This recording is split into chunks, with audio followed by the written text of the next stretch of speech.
अमिताभ बच्चन ने इरफान खान को याद किया। उन्होंने इरफान खान के बेटे बाबिल खान को खत लिखकर इरफान खान से अपनी दोस्ती का इजहार किया।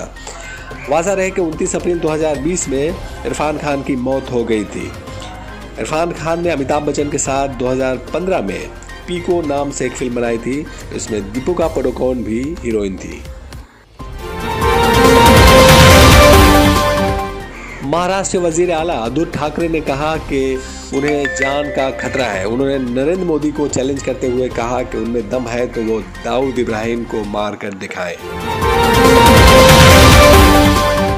बीजेपी की रहनुमा रूपा गंगोली ने पार्लियामेंट में रोते हुए कहा कि बंगाल अब रहने के लायक नहीं है।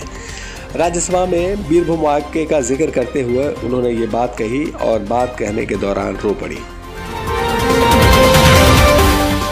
कश्मीर फाइल्स के डायरेक्टर विवेक अग्निहोत्री ने भोपाल के लोगों के बारे में कहा कि भोपाली हम जिन्स परस्त यानी होमोसेक्सुअल होते हैं।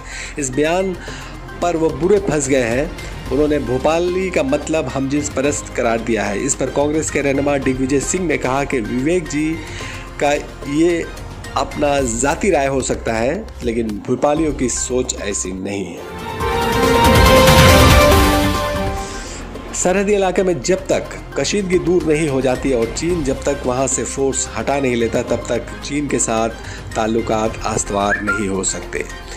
केंद्रीय मंत्री जयशंकर ने चीन के वजीर खारजा वांग यी से मुलाकात के बाद ये कही। उन्होंने कहा कि वांग यी को भी उन्होंने इस बात से आगाह कर दिया है।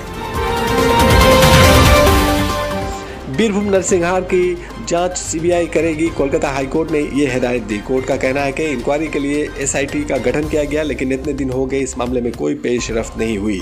चीफ जस्टिस प्रकाश श्रीवास्तव और जस्टिस राज ऋषि भारद्वाज ने ये हिदायत दी।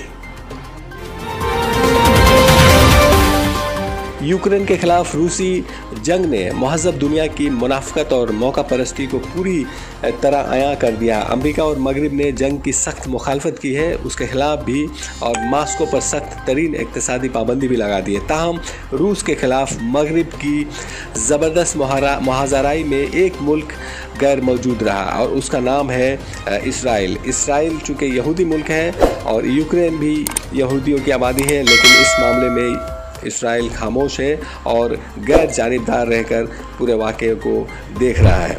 और यहूदी मुल्क का मौक़िफ़ कुदरती तौर से रूस मुखालिफ होना चाहिए था, लेकिन इस मामले में इसराइल खामोश। इससे जाहिर होता है कि इस दुनिया में किसी भी मुल्क को सबसे पहले अपना मफाद पसंद है। पेट्रोल डीजल की कीमत में इजाफे के लिए भी बीजेपी ने नेहरू को जिम्मेदार करार दिया।